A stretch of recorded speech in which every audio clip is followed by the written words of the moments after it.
Okay, sixth grade. So today we're going to be talking about positive and negative numbers, and we'll be talking a little bit about absolute value.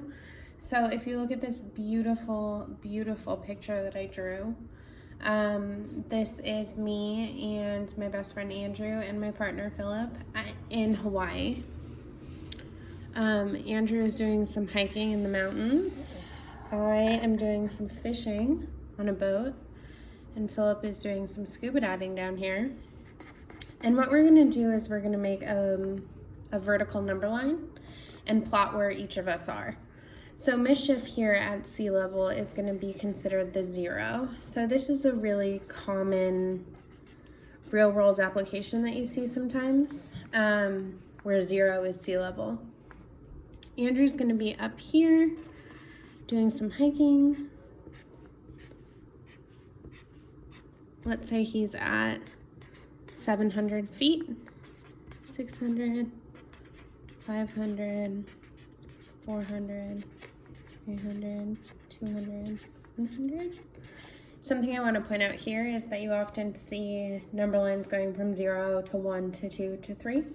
But you can skip count by 100, 200, 300, so long as all the way up you're skip counting by the same number. So I could like cut this right here and put 50 if I needed to, but you want to make sure that your tick marks are equidistant.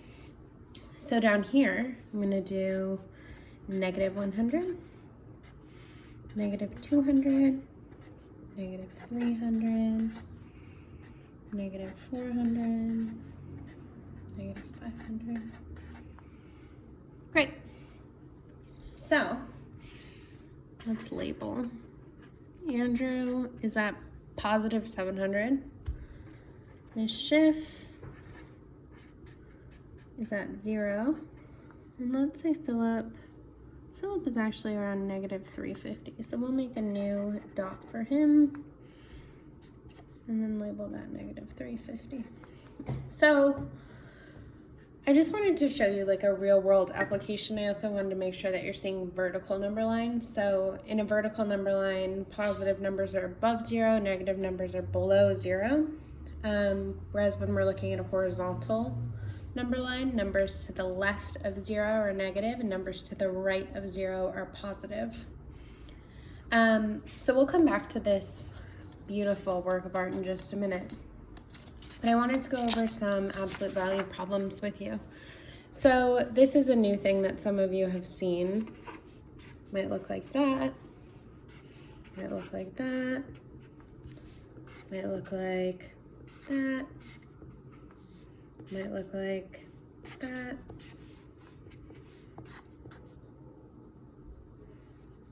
Ooh, let's do a fraction. Fun. So, the absolute value of negative 3, the absolute value of 3, the absolute value of negative 6, the absolute value of 4, and the absolute value of negative 1/2. Oops.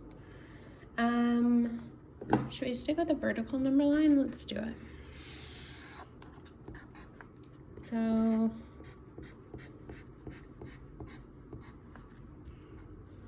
oops, can't see what I'm doing.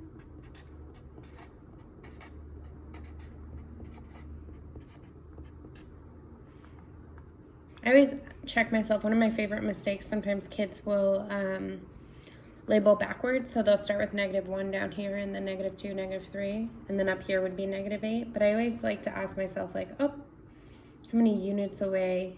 How many units are in between each one? How many units away? Does it make sense that 0, if this is a negative 1 to negative 8 number line, does it make sense that next to 0 is 1 or negative 8?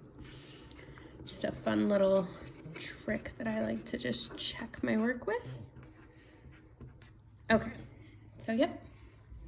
All right, so the absolute value of negative 3, what that's asking is how far away is negative 3 from 0? How many units away is negative 3 from 0? So let's look at negative 3. It's 1, 2, 3 units away from 0. 1 unit, 2 units, 3 units away from 0. A super common mistake here is to say that it's negative 3 units away from 0, But distance is never negative.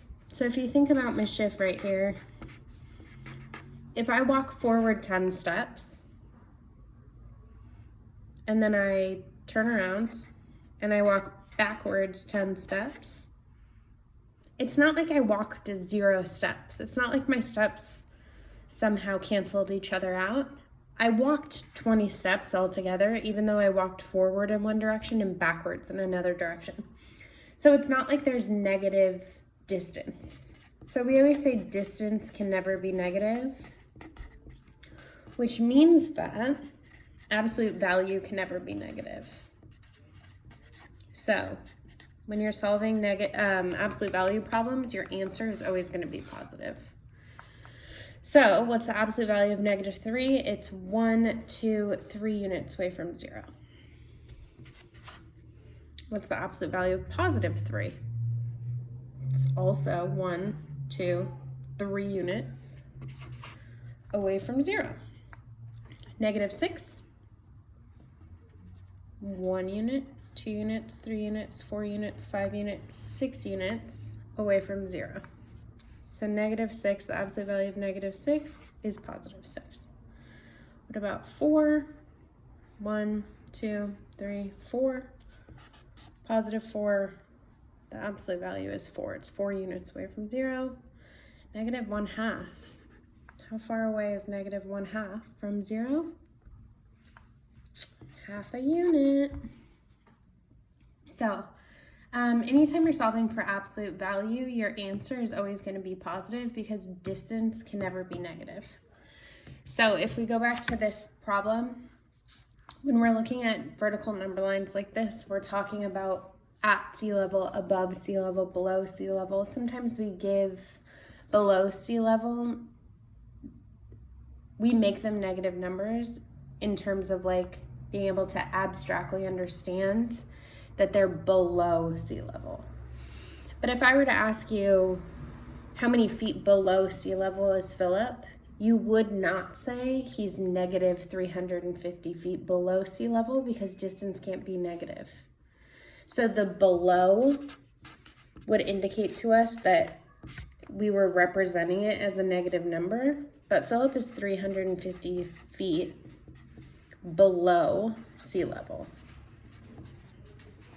Again, notice there's no negative sign. He's 350 feet below sea level, and below is letting us know that it's less than 0. It's under 0. So if I said, what's the absolute value of -350, what would you say? The absolute value of -350 is 350. Mischief is at sea level, so she's at 0. And then Andrew would be at 700 feet. What would his absolute value be? Absolute value of 700 would be 700. So hopefully that clears things up a little bit. This is like a big takeaway with absolute value.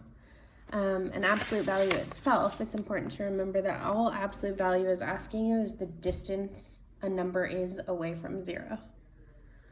So absolute value